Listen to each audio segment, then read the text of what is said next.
Magandang araw po sa inyong lahat mga ginigiliw kong tagapakinig. Ito po ang inyong Midnight CJH, ang muling magbabahagi ng isang magandang kwento. So ano nga ba ang kwento natin sa araw na ito? Ito po ay patungkol kay Waldo. Si Waldo po kasi ay ayaw tigilan ng dalawang lalaking nagngangalan na Nestor at Pulos. So bakit nga ba ayaw tigilan si Waldo ng dalawang ito? Ano bang dahilan? Tara, wag na nating patagalin pa. Habang si Waldo ay nasa loob ng kagubatan at nangangaso, bitbit nito ang pana. Hindi katagalan nakakita siya ng baboy ramo. Agad niyang nilagyan ng bala yung pana. Gutom na kami maghapon. Ikaw ang magiging sagot. Sa kagutuman namin, humanda ka. Agad niyang pinana yung baboy damo. Pero hindi tinamaan. Pero laking gulat ni Waldo. Kasi yung baboy damo natumba at nagkikikisay. Nilapitan niya yung baboy. Nakita niyang meron itong sugat sa katawan. Nagtataka siya kasi hindi naman tumama yung pana. Ano nangyari? Hindi naman tumama yung pana ko ah. Bakit ka nabuwal? Saan galing tong sugat na to? Ibig sabihin, iba ang nagpana. Ha? Sino ka? Hoy, hindi ba ikaw si Waldo? Oo.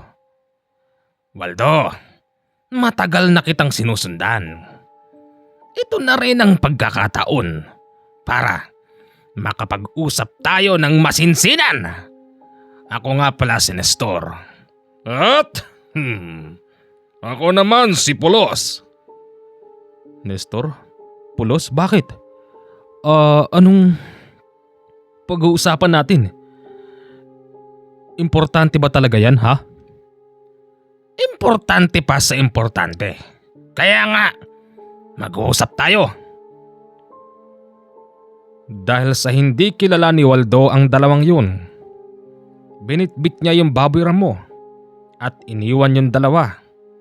Hanggang sa nagulat na lang si Waldo dahil nauna pa sa daanan si Nestor at si Pulos. Ano ba kayong dalawa? Ano bang kailangan nyo sa akin ha? Hindi na kami magpapaligoy-ligoy pa. Titigilan ka na namin kung ibibigay mo sa amin yung suot mo. Alin ito? Ano kayo sinuswerte? Bigay pa sa akin to ng lolo ko. Kaya hindi ko to bibigay sa inyo ano? Ibigay mo na sa amin. Yan lang ang kailangan namin. Bakit ba? Ano bang kailangan nyo rito ha? May diwata yan. May diwata sa loob niyan. Ano? Hoy, anong diwata sinasabi mo? Sa tagal ko na itong suot, ni minsan hindi ko pa nakikita yung sinasabi mong diwata no? Ibigay mo na lang sa amin. Total binigyan ka naman namin ng makakain sa araw na ito. Malaking baboy ramo yan. Marami kang pagbebentahan dyan. Hindi ba Nestor? Totoo yun. Ibigay mo na sa amin yan. Wala namang kwenta sa iyo yun eh.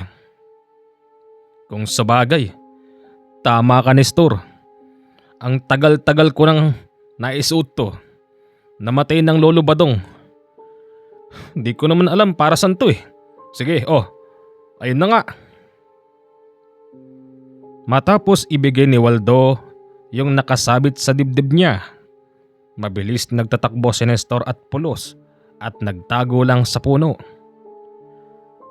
Curious noon si Waldo. Ano bang meron doon? Kaya't lihim niyang minanmanan yung dalawa. Pulos, eto na. Eto na ang diwatang magbibigay sa atin ng lakas. Oo, tama ka. Sisiguruhin kong matatalo ko na ang ating puno. Diwata, lumabas ka na dyan, Diwata. Bigyan mo kami ng dagdag na lakas at buhay. Sige na! Ayaw yata eh. Bakit tayo mong lumabas? Ilabas mo na! Diwata! Sige na! Ayaw yata eh. Ako nga! Diwata! Hindi naman kami mga masasamang aswang, ano? Gusto lang namin ng karagdagang kapangyarihan at buhay para matalo namin ang puno namin. Sobra na siya!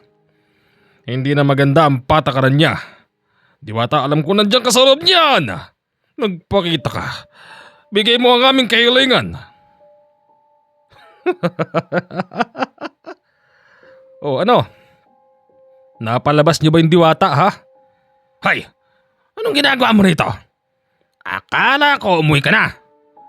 Uuwi na sana ako. Kaya lang, curious ako eh. Ano bang meron dyan, ha? Halika. Tawagin mo yung Diwata. Isuot mo. Sabihin mo, lumabas siya. Ibigay ang aming kahilingan. Ilabas mo na ang Diwata. Napipikon na ako. Oh, sinabi ko naman sa inyo, di ba? Hindi ko alam kung para saan to. Basta binigay lang sa akin to ng Lolo Badong bago siya mawala. Nagtinginan si Nestor at Polos na para bang may pagtataka na hindi nagsasabi ng katotohanan si Waldo. Nestor, balik na lang natin to sa kanya. Bakit? Di ba nga itong matagal na nating miniminhi? Makinig ka sa akin. Siguradong maging ang lalaking yan, hindi niya alam gamitin to. Pero nararamdaman ko, Nestor. Siya lang din ang makapagpapalabas niyan pagdating ng panahon. Ganun ba? Waldo! Sa'yo na to!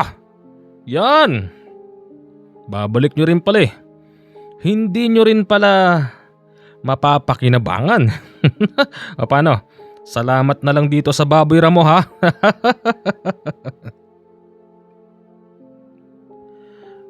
Pag uwi ni Waldo sa kanila, tuwang-tuwa ang asawang si Darlene kasi marami silang maibebentang karne ng baboy ramo. Alam mo ba, Darlene? Di naman ako nakadali dito eh. O sino?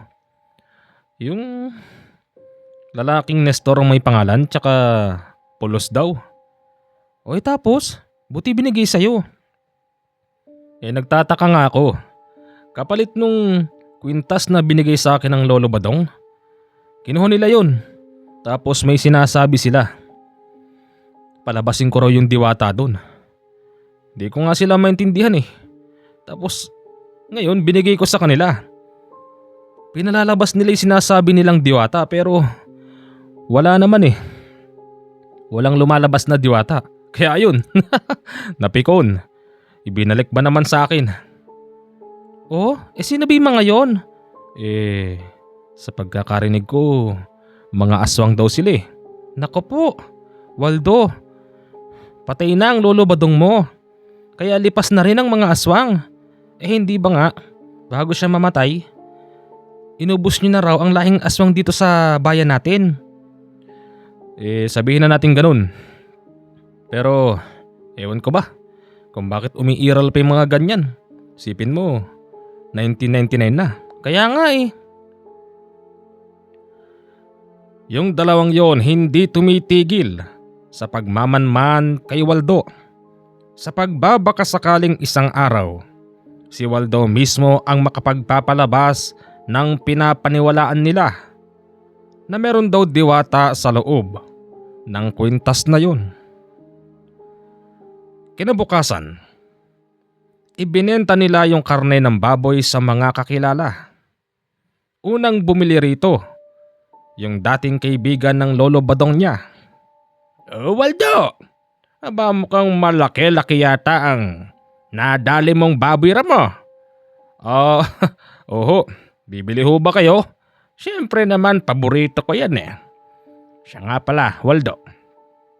Magkano ba ito? 50 lang ho isang kilo. 50? Mas mura. Salamat ha. Siya nga pala, Waldo. Bakit ho? Sino ba'y dalawang sunod ng sunod sa'yo? Nasan ho? Andun ho. Nagtago doon sa puno. Nako, hindi ko ho sila kilala. Mag-iingat ka, Waldo. Baka mamaya kalaban yan noon ng Lolo Badong mo.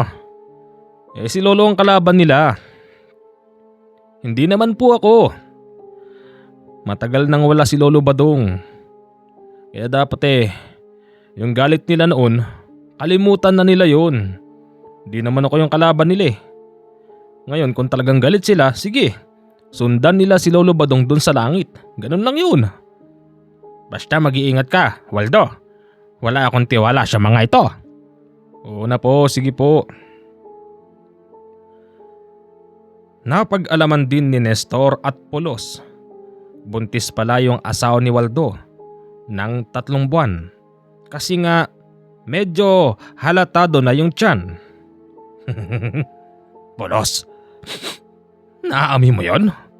Oo naman, napakabango. Sobrang bango. Pero hindi yun ang target natin. May naiisip ako. Ano yun? Paano kung gawan natin siya ng propaganda? Anong ibig mong sabihin? Propaganda? Yun bang gagawin natin siyang aswang sa paningin ng marami? Naiintindihan ko.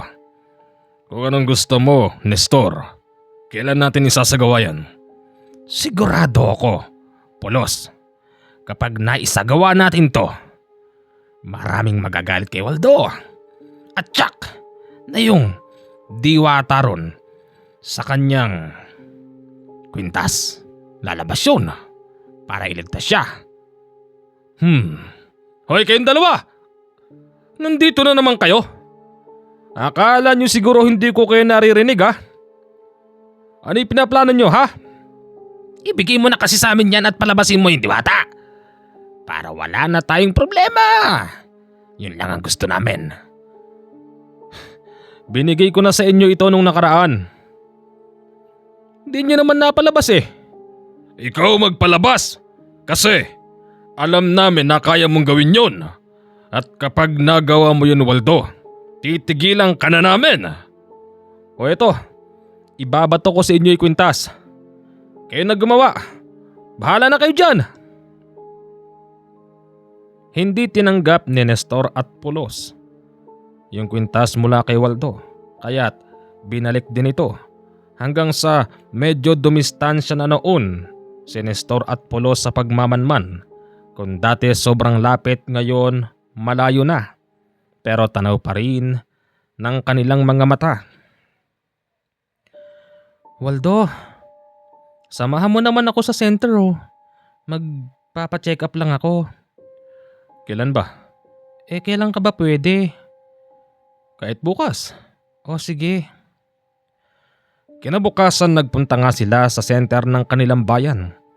At doon sinabi ng tumingin na malusog daw yung bata.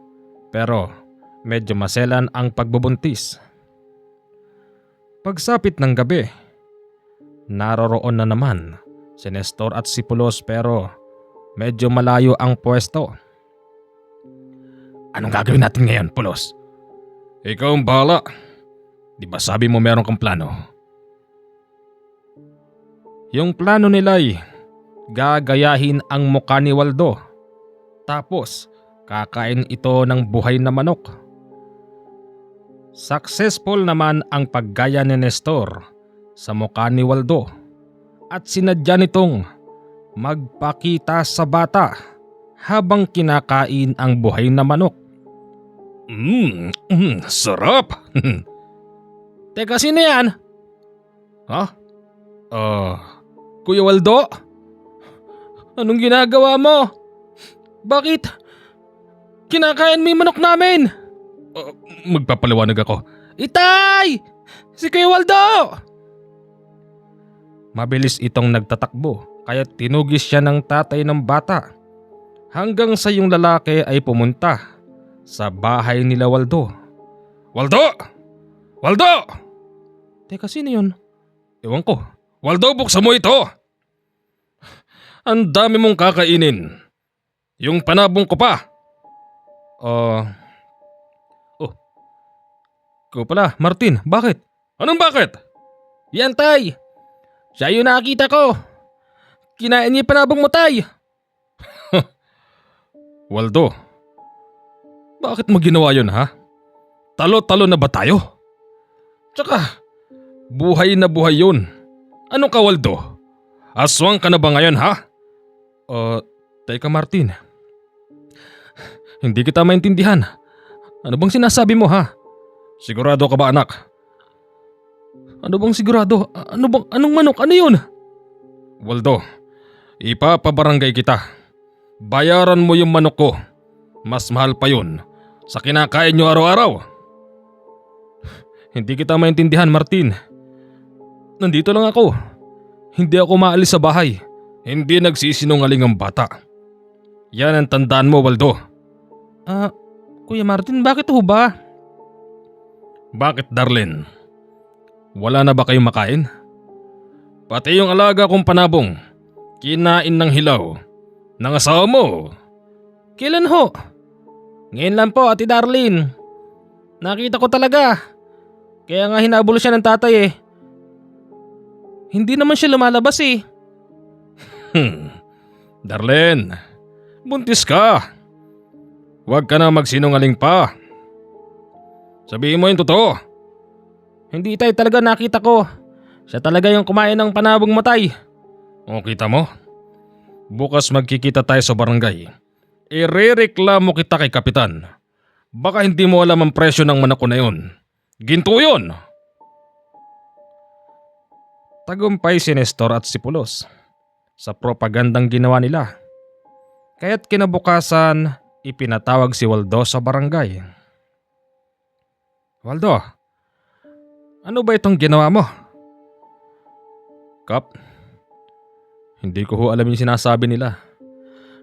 Maniwala ho kayo sa akin, bakit naman ako kakain ng hilaw na manok? Niluluto ko muna at nilalagyan ko ng papaya bago ko kainin yung manok. Pero Waldo, may witness. Anong gusto mong mangyari? Areglohin to? O pararatingin natin ito sa korte? Kap naman. Kilala niyo ho ako. Hindi ko magagawa mga bagay na yun. Ayun na nga Waldo. Maging ako man ay hindi talaga makapaniwala. Kaya lang may witness. Yung anak ni Martin. Hindi nagsisinungaling ang bata Waldo. Yan ang tatandaan mo ha. Bayaran mo na lang. Magkano ho bang sabi ni Martin? 7,000 raw. 7,000? Naku naman. Halos doble ng presyo ng baboy ramo yan na hinuhuli ko eh. Napakaginto naman yan.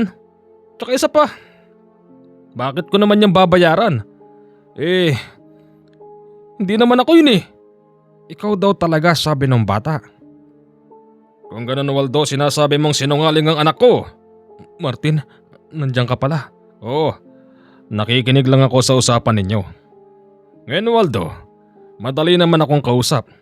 Kahit sabihin mong manok lang yan at hindi mo kayang bayaran pero para sa akin ginto yan. Ngayon, Kap, bigyan mo ako ng CFA. Anong CFA? Certificate to File an Action para maiakyat sa mataas ang kaso. Waldo, makipag-areglo ka na lang. Ano? Sige ho. Pwede ho bang hulug-hulugan? Hindi. At paano ako makakabili ng bagong panabong kung huhulog-hulugan mo lang? Ikaw pala. Kuya Martin, maawa ka naman sa akin oh. Wala talaga akong alam doon. Buntis yung asawa ko, kailangan ko ng pera para sa panganganak niya. Oh, bakit? Naawa ka rin ba sa alaga ko nang kainin mo ng buhay? Waldo, aswang lang ang gumagawa nun. Albularyo ang nasira mong lolo Badong. Bakit? Ano nangyari sa'yo? Kap, malino ho sa aming mag-asawa. Wala po akong kinalaman doon. Maniwala naman po kayo. Pero mas naniniwala ako sa bata. Sige, ganito na lang, Martin. Total wala naman palang pambayad to. Tuloy mo ng kasuhan. O sige, yun lang naman pala Wala naman talagang pambayad si Waldo tsaka hindi naman talaga siya yung kumain ng panabong ni Martin. Kaya't ang sabi ng asawa harapin na lang sa korte. At lalapit sila sa public attorney's office. Ano ka ngayon, Kuya Waldo? Kinasuhan ka na ni tatay. Waldo, baka naman may pambayad ka na dyan. Pwede pa namang magbago yung isip ko. Gawin mo gusto mo, Martin. Basta ako, wala akong alam dyan. Sige. Eto, tandaan mo ha. Ipapakulong kita. Ipapakulong kita. Yan ang tandaan mo, Waldo. At yung asawa mong buntis, kawawa yan pag nakulong ka. Kaya magbayad ka na lang. Bakit ako magbabayad? Wala naman talaga akong kasalanan doon. Ngayon, ipagpatuloy natin ang laban sa korte. Kung anong sasabihin ng korte, doon pa lang ako tatalima. Hindi sa gusto mo. Hindi naman agad magkakaroon ng hearing dahil lilipas pa siguro ang ilang mga buwan. Patuloy ang buhay ni Waldo. Patuloy siya sa paghahanap ng mga ngaso o ng baboy ramo. Kaya lang, wala na siyang mahuli magmula noon. Nagtataka noon si Waldo bakit tila ba naubos yata ang mga baboy ramo sa kagubatan. Ano ba nangyayari? Saan ba napunta mga baboy ramo? Bakit ganun? Waldo! Oh, Nestor, ikaw na naman. Bokya ano? Wala kang huli no? Paano siya may mahuhuli?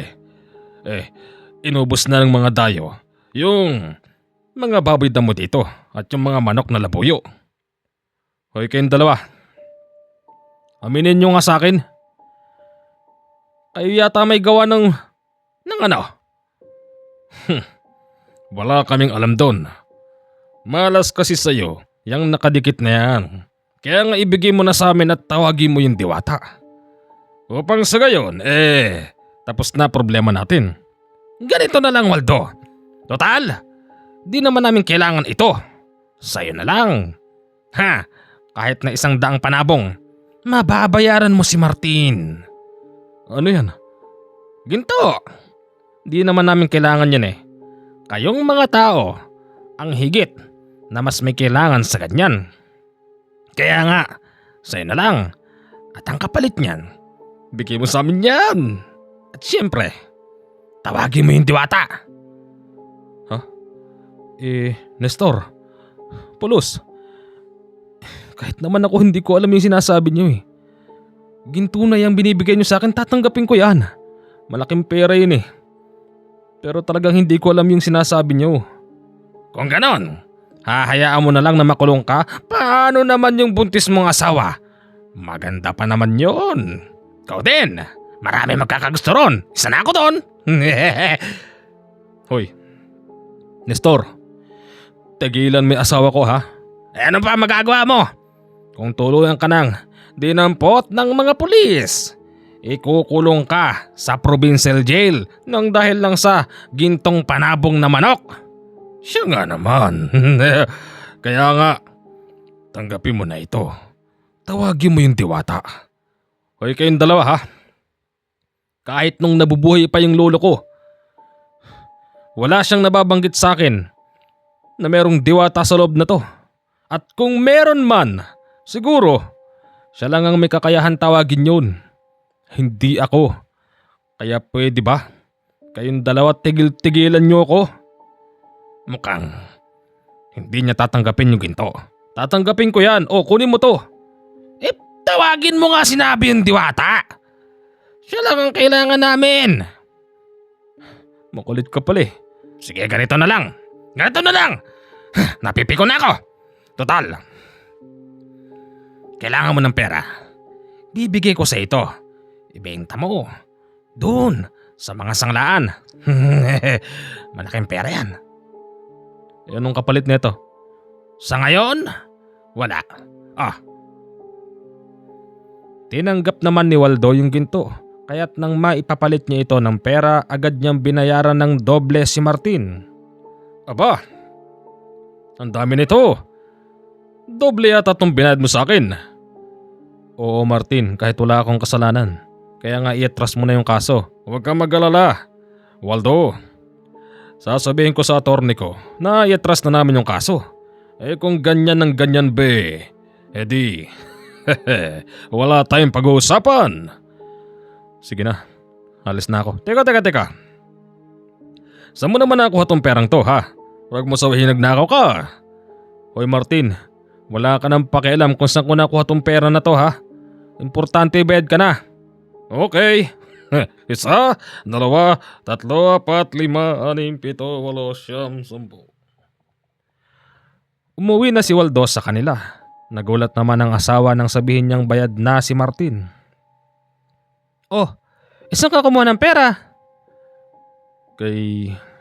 Kanino? Kay Miss. Sinong Miss? Yung babae dun sa sanglaan. Waldo Oh, ano bang iniisip mo? Baka sinasabi mong may babae ako, ganon. Hindi ko sinabi. Pero duda na ako.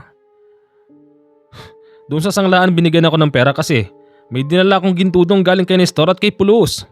Sino naman yun? Sino pa? Yung dalawang nagpapakilalang aswang.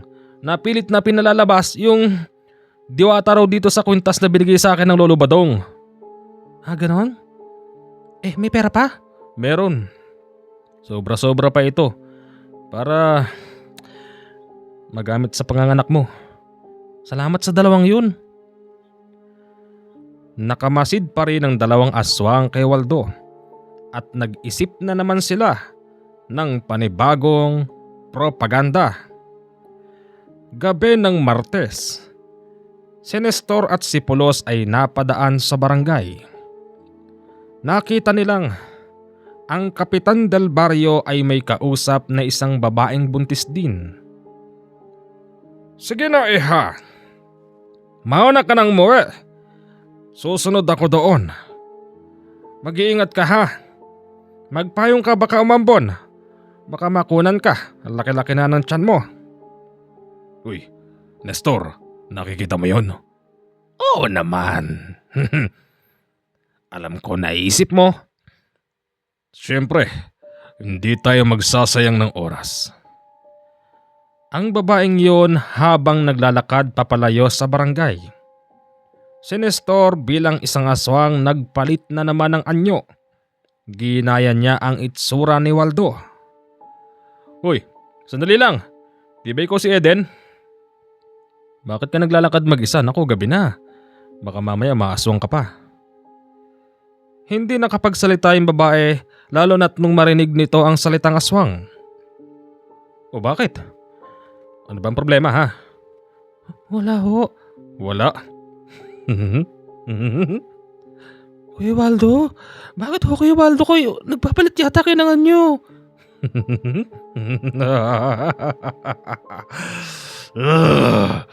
Umanda ka sa akin. Gusto ko yung nasa sinapupunan mo. Akin yan. Akin yan!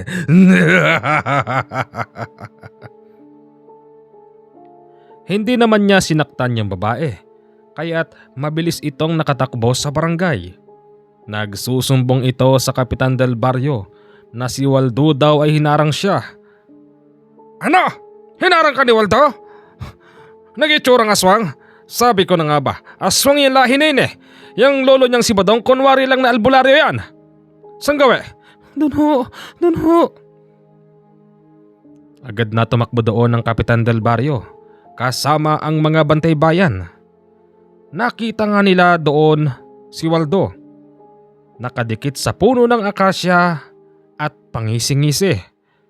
Waldo! Talaga nga namang nag-iba ka na. Sa totoo lang hindi ako naniniwala sa sinasabi ni Martin na kinain mo ang alaga niyang manok, pero ito, nasaksihan ko na mismo. Isa ka palang aswang. Kapitan, oo, isa akong aswang. Ibigay mo na sa akin yung pamangkin mo. Gutom na ako, kapitan. Ganon? Etong sa'yo! Sa galit ng Kapitan Del Barrio, pinutukan niya ng 2 beses yung nagpapanggap na Waldo. Kaya lang hindi ito tinablan. Mabilis siyang tumalon papunta sa mga puno. Hinabol pa rin ito ng putok. Kaya't nagising ang marami nung oras na yun. Maging sila Waldo at Darlene, rinig na rinig ang putukan. Nakataka siya. Hindi bale, siguradong uuwi yun sa bahay nila. Sa pagpunta nila sa bahay, nakita nila si Waldo naka-standby sa hagdan ng bahay. Habang ang balikat nito, hinahawakan ng asawang si Darlene. Uy, sila kapitan nyo na. Bakit kaya ang dami nila oh? Ano kayang kailangan nila? Waldo! Waldo! Halika rito! Kap, bakit ho? Anong bakit? Ha? Gusto mo nga ako pa lumapit sa'yo? Sa paglapit sa kanya ng Kapitan Del Barrio, kasabay noon ang paglalabas ng posas kaya't pinusasan siya nito. Arestado ka! Ho? Bakit ho? Teka lang, ano bang ginawa ko? Anong ginawa mo? Ano ka? May amnesia? Anong ginawa mo sa pamangkin ko ha? Yung pamangkin niya, tinuturo talaga si Waldo. Tapos, siyempre nakita ng mga mata ni Kapitan at ng mga bantay bayan na aswang si Waldo. Dahilan kung bakit siya ikinulong sa barangay. Pakawalan niyo ho asawa ko, Kapitan. Hindi ho siya aswang. Darlene, yung asawa mo, tinangkang kainin ng aking pamangkin, lalo na yung nasa sinapupunan niya. Kailan ho ba nangyari yung Kapitan? Wala ho akong alam doon. Maniwala ho kayo sa akin. Nandun lang ako sa bahay. Di nga ho ako makalis kasi asawa ko sumasakit yung tiyan. Antay na lang natin ang mga pulis. Tignan natin kung anong sasabihin. Pero sana, daling ka sa presinto. Kap, wala ho akong ginagawa sa tao. Wala akong ginagawang masama, maniwala ho kayo sa akin. Maya-maya pa dumating na mga pulis. Tapos siyempre, maraming mga nakikiisyoso na mga kababaryo. Kaya't mabilis kumalat ang kwento na aswang daw si Waldo. Sir, ito yung taong itinawag ko sa inyo. Ano bang pwedeng ikaso sa taong to? Abay, tinangka niyang sagpangin ang pamangkin kong buntis. Hindi nga ako maniniwala na aswang pala ito Kasi, ang lolo badong nito ay isang mahusay na albularyo. Kaya lang, sir, nakita mismo ng mga mata ko. Nakasandal siya sa puno at aswang talaga ang itsura. Ganon ho ba? Hoy, ako ho. Kung totoong aswang ka, hinahamon kita. Diyan mismo sa kulungan. Ipakita mo ang totoo. Sir, sino ba namang magpapakita ng totoo? Lalo na't maraming mga nakakakita. Simple lang naman, Kapitan. Kumuha kayo ng asin. Sabuyan nyo yan. Halos isang sako yata ang naisaboy kay Waldo ng mga tao. Kaya lang wala siyang reaksyon. Nakaupo lang siya at nakayuko hanggang sa magsawa yung mga tao na pagbababatuhin siya ng asin. Itigil nyo na yan. Sige, pakawalan na yan. Teka sir, bakit? Yung hinala mo hindi totoo. Walang aswang, Kapitan. Walang aswang. Men, balik tayo sa munisipyo. Sinasayang lang nung kapitan na to ang oras natin. Pero, tara na! O ano, Kapitan? Naniwala ka na ngayon? Hindi ako yung nakita mo. At kung sino man yun, siguradong ginagaya lang yung mukha ko. Si Kapitan ang napahiya nung oras na yun. Yung galit ng mga tao kay Waldo na wala at sa Kapitan napunta. Nagsisinungaling daw ito at gumagawa lang daw ng maling kwento para sirahan si Waldo. Alam mo, Darlene, nagtataka na talaga ako. Pangalawang beses na to Una doon kay Martin. Sumunod kay Kapitan na. Ano kaya susunod? Sino bang gumagawa nito sa akin? Baka kasi yung kwintas mo. Baka malas yan. Ito? Sabi kasi ng lolo ko, pampaswerte raw to eh. Tsaka proteksyon. Oh, proteksyon ba nangyari? Malas ang inabot mo, Waldo. Tapon mo na yan. Kinagabihan umulan. Napakalakas ng ulan kaya't rumagasa ang tubig sa ilog na hindi kalayuan sa bahay nila Waldo. Nagpaalam siya sa asawa na pupunta siya sa ilog, hindi para manghul ng isda. Dala-dala nito ang kwintas at sabing itatapon niya raw ito dahil ba ito raw yata ang malas. Babalik din ako agad ha, Darlene. Sige, dalian mo. Nakatayo na noon si Waldo sa tapat ng isang puno ng kaimito. Tanaw niya ang mga rumaragasang tubig sa ilog. Pasensya ka na, Lo. Malas yata tong iniwan mo sa akin eh. Kaya itatapon ko na ito. Agad niyang binatos sa tubig ang nasabing kwintas nang dahil doon wala na siyang iisiping problema. Pag-uwi naman sa bahay, inabutan niya ang asawang si Darlene na umiiyak. Oh, bakit mahal? Anong problema? Waldo, akala ko ikaw yung dumating. Kaalis mo pa lang may kumatok eh. O tapos, pinagbuksan ko. Kamukha mo! Hindi kaya yun yung nanggagaya sa'yo? Nasaan na? Saan nagpunta?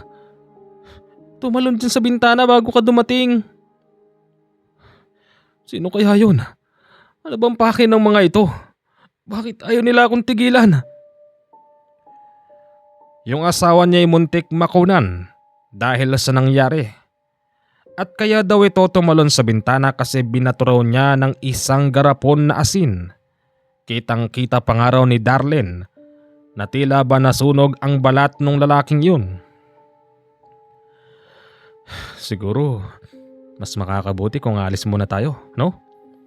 Lumipat muna tayo ng lugar. Yung walang gagambala sa atin, walang nakakakilala sa atin, tsaka sapat pa naman tong perang pinagbentahan ng ginto para makapagbagong buhay tayo. Saan naman tayo pupunta? Gusto ko sana sa Samar eh. O sige, total eh. Tawid dagat lang naman. Nagtungo sila sa Samar kasi naisip ni Waldo yung dati niyang nakasama sa trabaho noon sa Maynila 5 years ago. Topo. Leo. Wala yatang tao, mahal. Paano ngayon yan? Sino ba yan? Leo, ako ito si Waldo. Sinong Waldo? Sinong Waldo? Wala ako matanda na. Teka nga, sandali lang.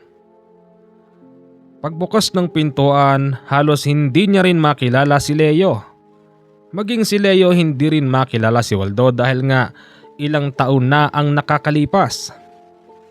Teka, sino ka? Uy, ikaw ba si Leo? Oh. Uy, Leo pare. Ang laki yata ng pinagbago mo. Ako ito si Waldo, yung nakatrabaho mo noon sa construction sa Manila. Teka, paring Waldo? Ikaw ba yan? Ako to pare. Halika, tuloy ka. Teka, sino to? Asawa ko pare. Bakit may dala kayong mga gamit? Pare, umalis na kami sa lugar namin eh. Kinukursunada kasi ako doon. Tsaka pare, pwede ba kami makituloy dito kahit na ilang araw lang? May dala naman kaming pera pambili ng lupa at pampatayo ng kahit na kubo lang. Ganun ba?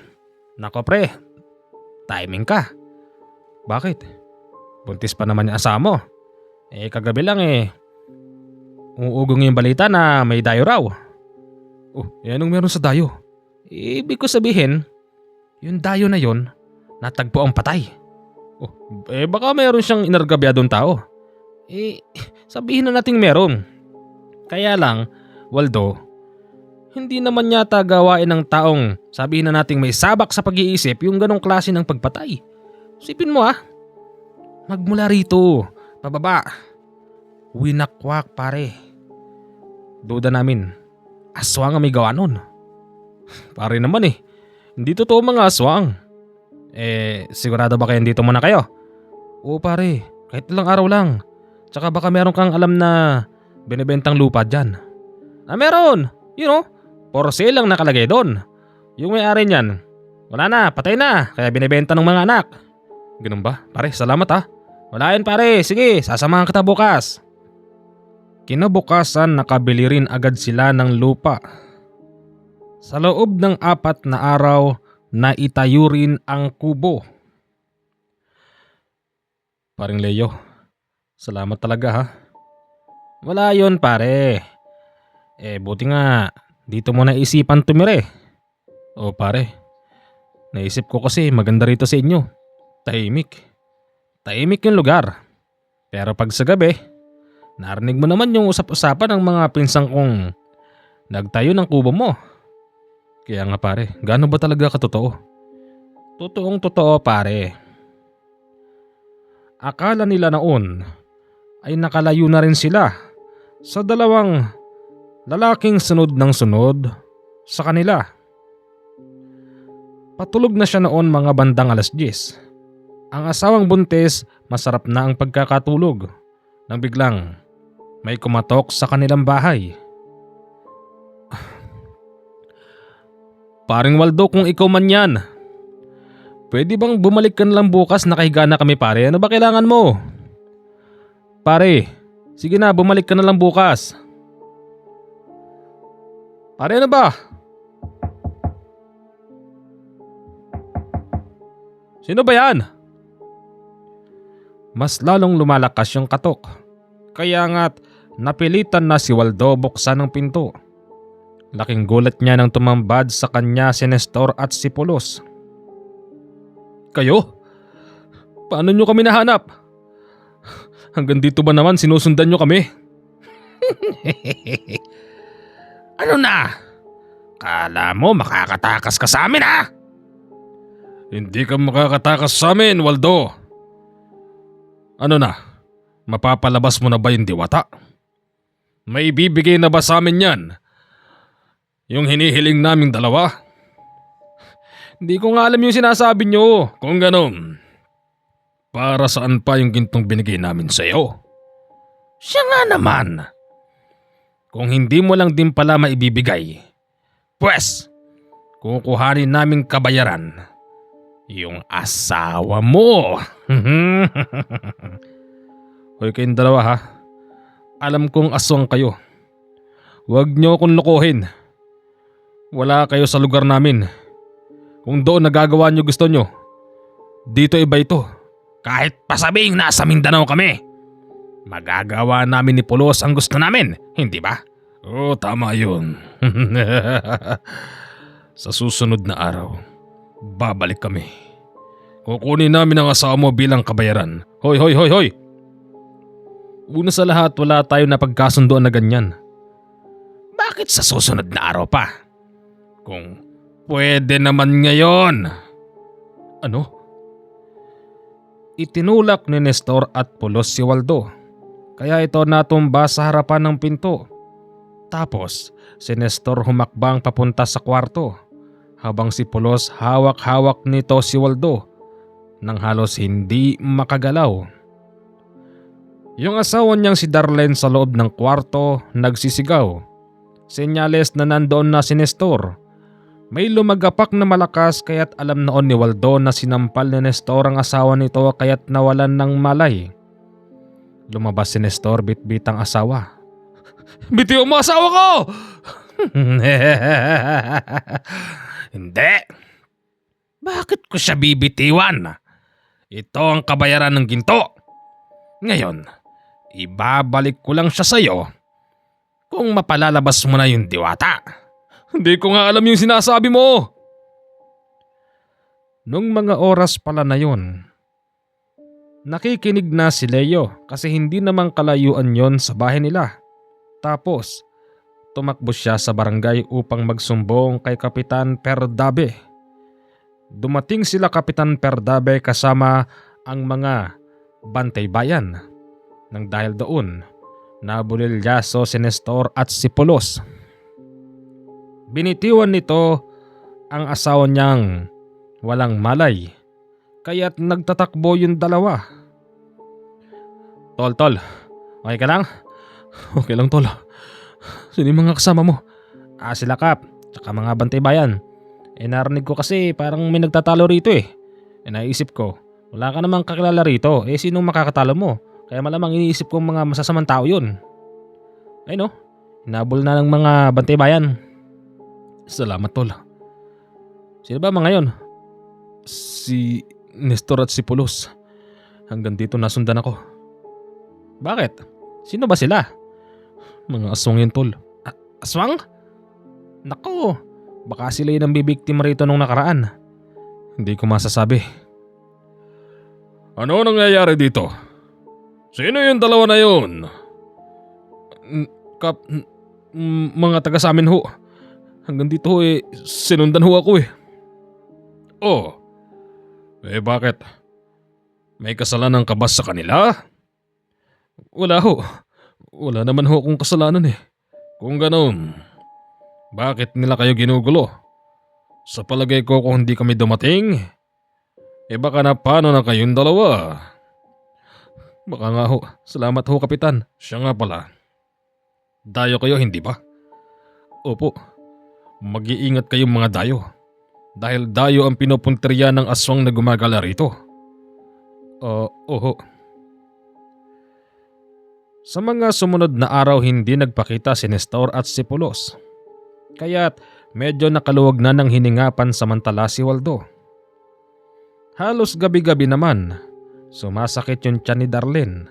Kaya't kumonsulta na sila sa albularyong kakilala ni Leo sa probinsya ng Samar. Mga isang bayan lang naman ang pagitan. Pre, sigurado ko bang albularyo yan? Oo pre, mahusay yan.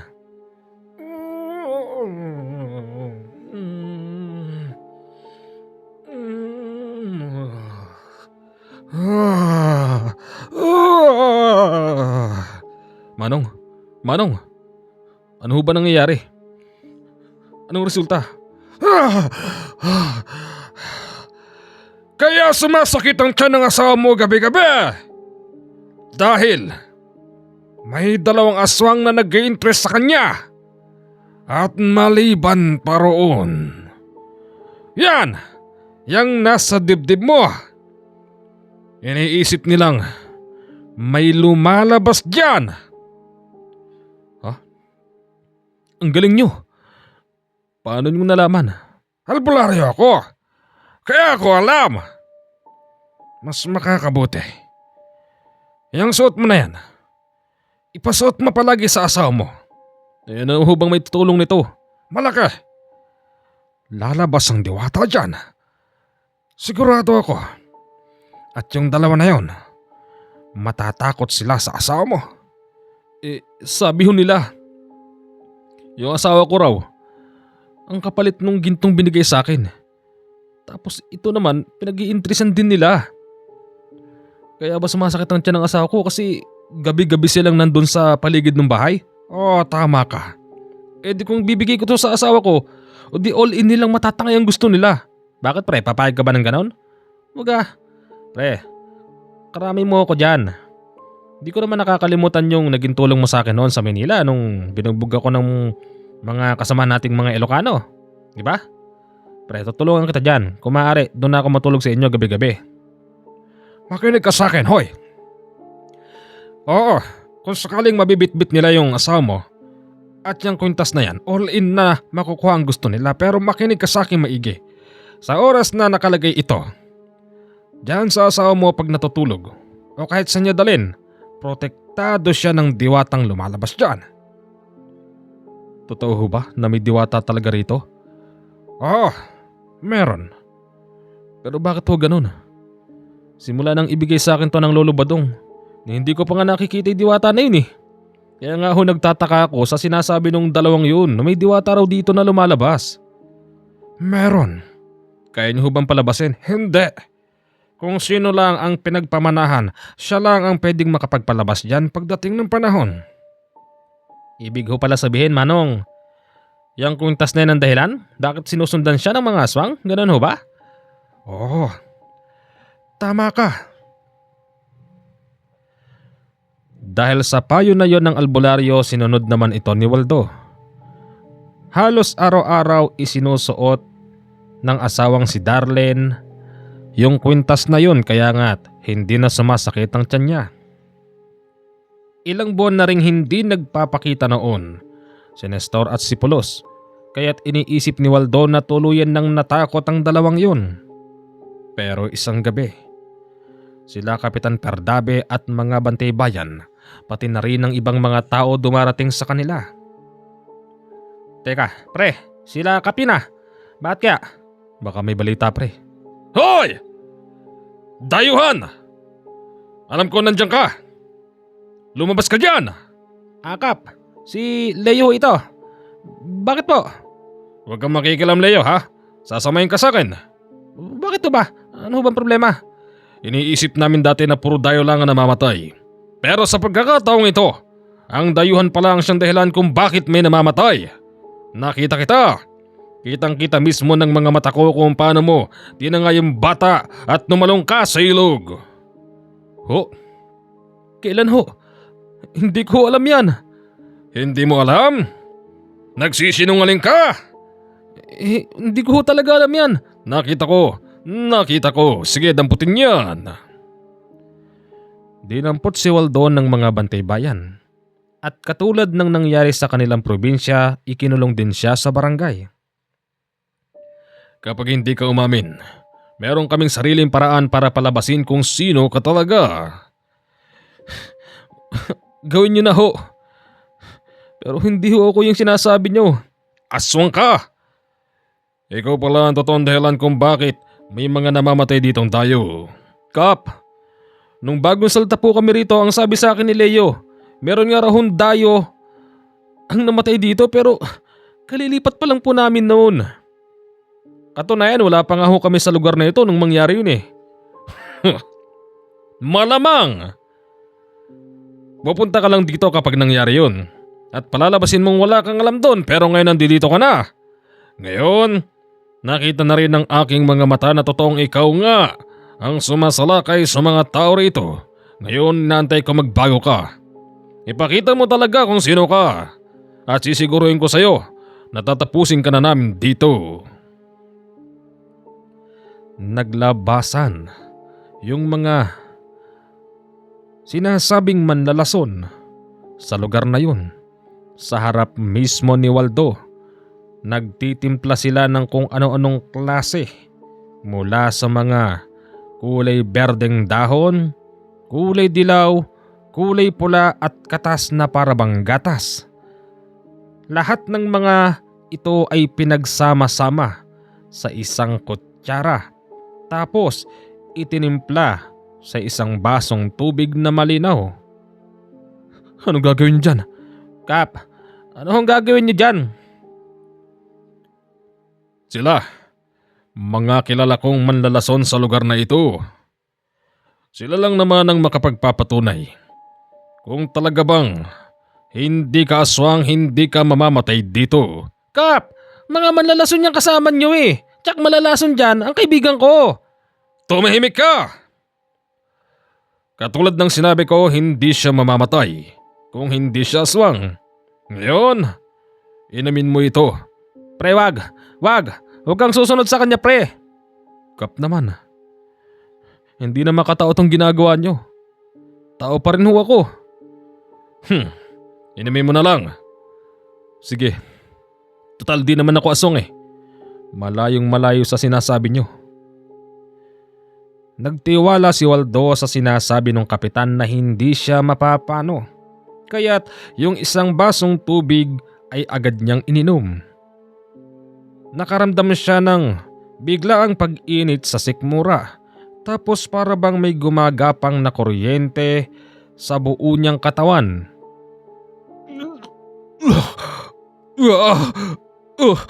O yan! Nakikita nyo? Sigurado magpapalit nito ng anyo. Kap, maniwala kayo sa akin. Hindi siya aswang, Kap.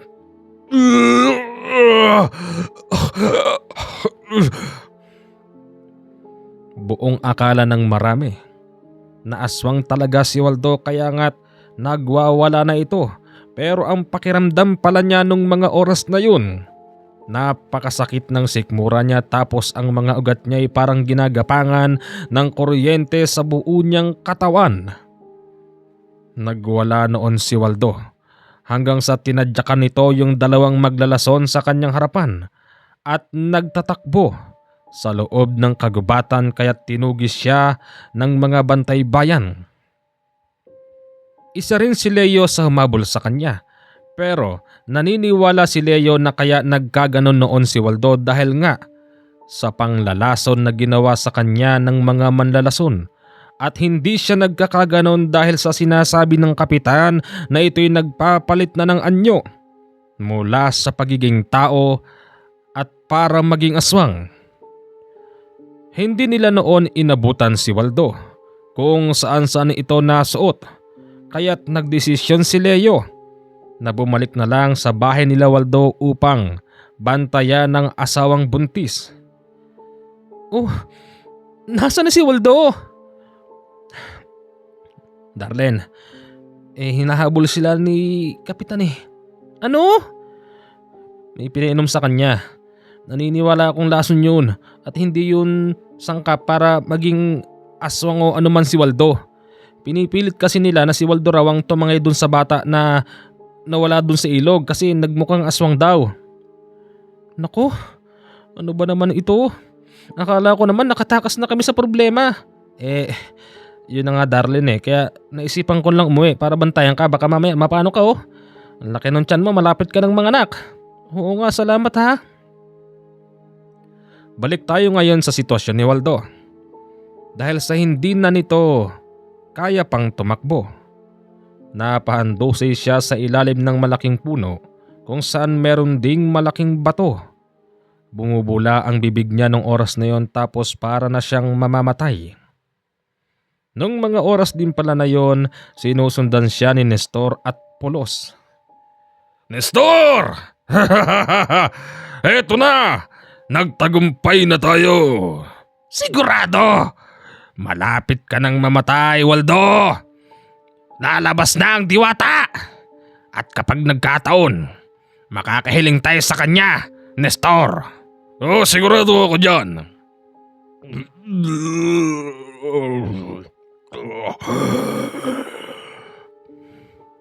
Kahit na ganun ang sitwasyon noon ni Waldo, naririnig niya ang paligid.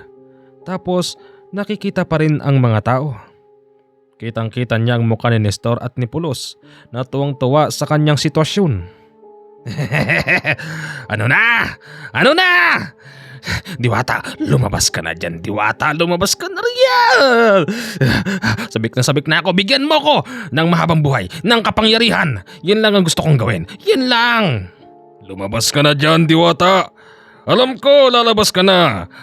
Kasi malapit nang mamatay si Waldo. Iligtas mo siya kung talagang totoo ka. Malapit na siyang mawalan ng hininga. Malapit na siyang mawalan ng pandinig at halos upos na ang kanyang pangangatawan. Maya-maya pa, napapikit na si Waldo. Ano nangyari? Nestor, patay na yata ito. Wala namang lumabas na diwata. Paano nangyari yon? Teka, biglang sumamay tiyan ko. Maglalabas lang ako ng saman loob. Dali mo, kung ano-ano kasing kinakayan mo eh. Sabay na tumalikod si Nestor at si Pulos. Mga nasa 3 minuto lang silang nawala. Sa muling pagbalikwas ng tingin nila sa kinahahandusayan ni Waldo, wala na ito roon. Nawala siya, Nestor. Teka, kasi napunta yun. Hindi maaari. Mukhang naisahan tayo. Maya-maya pa, nakita nilang lumalabas si Waldo mula sa gilid ng isang malaking bato. Nestor, buhay siya! Nabuhay siya! Ibig sabihin nito, Totoo nga! Waldo, nasaan yung diwata? Inisahan mo kami! Alam namin na diwata ang nagbalik ng buhay mo. Oo, totoo nga yung sinasabi nyo na meron pala talagang diwata. At ang diwatang yun ang tumulong sa akin para tanggalin ang lason. Ngayon, anong gagawin nyo? Kukunin nyo to? O yan, ibibigay ko sa inyo. Pero, tignan natin kung mapapalabas nyo yung diwata. Akin yan! Inagaw noon ni Nestor yung nasabing kwintas habang hinihimas-himas at nakikiusap na lumabas ang diwata. Kaya lang walang lumalabas. Sa galit naman noon ni Nestor at Pulos, hindi na nila napigilan ang kanilang sarili. Nang dahil doon, nagpalit sila ng anyo habang hinihimas ang kwintas. Aswang na ang itsura ng dalawa. Tapos si Waldo nararamdaman niyang may mga taong darating. Kahit na madilim kasi nararamdaman niya yung mga kalabag sa lupa at ingay. Dagdag pa nito, meron ding mga dalang sulo. Kaya nga't nagtago siya habang yung dalawa kitang-kita sa kanilang pwesto. Ayan ang mga aswang! Habulin nyo! Sigaw ni Kapitan Perdabe. Napatingin naman doon yung dalawa pero late na, kaya't inasbaran sila ng mga bantay bayan. Ginamitan ng itak at ng kung ano-ano paman. Mabilis bumulagta si Nestor at si Pulos. Teka, hindi ito si Waldo. Tama ka ho, Kapitan. Ha? Ayun siya! Sila ho ang totoong aswang. Hindi ho ako. Nang dahil sa ginawa mong panglalason sa akin, kakasuhan kita, Kapitan. Tandaan mo yan. Ano? Kakasuhan mo ako? Nakapagkakaso ba ang isang aswang? Sige nga! Bakit hindi? Hindi naman ako aswang na inaakala mo eh. Tao lang din ako. At yung napatay nyo, yan ang totoong mga aswang. Hindi pa pala patay si Nestor at si Pulos. Hindi naman ito pala yung klase ng aswang na basta na lang tatalaban ng mga itak. Tumayo yung dalawa at hinagad-hagad ang mga bantay bayan. Si Kapitan Perdabe, sa galit noon ni Nestor, isinalabit niya ito sa puno gamit ang baging at nakapabaligtad. Yung mga bantay bayan nagtakbuhan. Sugatan ng mga ito at yung iba nakauwi sa kanila na meron ding mga sugat. Habang si Waldo, pinapanood lang si Kapitan Perdabe. Tulungan mo ako! Waldo! Patatawarin na kita, naniniwala na ako hindi ka aswang! Matapos mo akong ipalason dun sa mga tao na yon, hihingi ka sa akin ng tawad? Tulungan mo ako! Hindi ko na kaya! Kanina pa ako nakabaligtad dito! Ipangako mo sa akin, Kapitan Perdabe, nalilinisin mo ang pangalan ko kapag ibinaba kita dyan. Oo, maniwala ka sa akin. Ibinaba naman niya si Kapitan Perdabe at sabay silang umuwi. Heto namang si Nestor at si Pulos. Bit-bit pa rin yung kwintas na galing kay Waldo. Nang makauwi sila sa bahay, humingi ng tawad si Kapitan at yung mga manlalason. Nagtataka naman kung paano siya nakaligtas. Paano ka nakaligtas sa panlalason namin? Walang sino mang tao ang makakaligtas. Doon ho kayo nagkamali. May gabay akong diwata na siyang nagligtas sa akin. Sinungaling? Kung totoong meron kang gabay, edi siya na nakita namin. Ikaw, ididemanda ko kayo dahil sa ginawa niyo sa akin. Ano? Lumipas ang mga araw, idinimanda nga ni Waldo ang mga yun. Kaya lang, naglaho sila ng parang bula. Lumipas pa ang 2 buwan, nanganak na noon si Darlene. Masayang masaya ang lahat, lalo na syempre ang tatay. Tapos nang igagayak na nila ang binyag ng bata, nagpresenta noon si Kapitan Perdabe at syempre si Leo. Nung araw naman ng binyag, nagulat sila dahil may dalawang bisita. Hindi na yon bago sa paningin ni Waldo. Kayo? Anong ginagawa niyo rito, ha? Waldo, patawarin mo kami. Ibinabalik na namin ang kwintas mo. Natauhan na kami. Tanggapin mo ito, Waldo. Aalis na rin kami. Hoy! Yung dalawang yan! Asong yan! Sila ang sumugat sa aking mga bantay bayan. Patawarin mo kami. Hindi na. Maulit yon, aalis na kami. Si Pulos at si Nestor ay muling hinabol ng marami. Kaya't ito na ang pinakahuling araw nila sa lugar na yun. Hindi na nagpakita. Magmula noon hanggang sa panahong ito. Hindi na nagpakita yung dalawa at syempre, malaki na ang anak ni Waldo at ni Darlene. Ang kwento pong ito ay pinadala po sa atin ni Waldo at ni Darlene. Yung bang naging karanasan nila noong araw. At yung kwintas naman po na hawak-hawak ni Waldo, ang sabi po niya sa akin sa email, kusa raw po itong nawala sa kanyang dibdib. Pero bago ito mawala, sabi po niya talagang nagkamala sila ng swerte ng asawa niyang si Darlene. Kasi po pagkatapos ng nangyari na yon, sinuwerte po silang nakapag-abroad po sila parehas. Kaya sa ngayon, maayos na po ang kanilang buhay. Wow! So, paano yan? Hanggang dito na lang po ang ating kwento. Salamat po sa inyong lahat. Ako po ang inyong Midnight CJH, ang nagsasabing, kahit na anong gawin mo, hindi mo ako mapapatigil.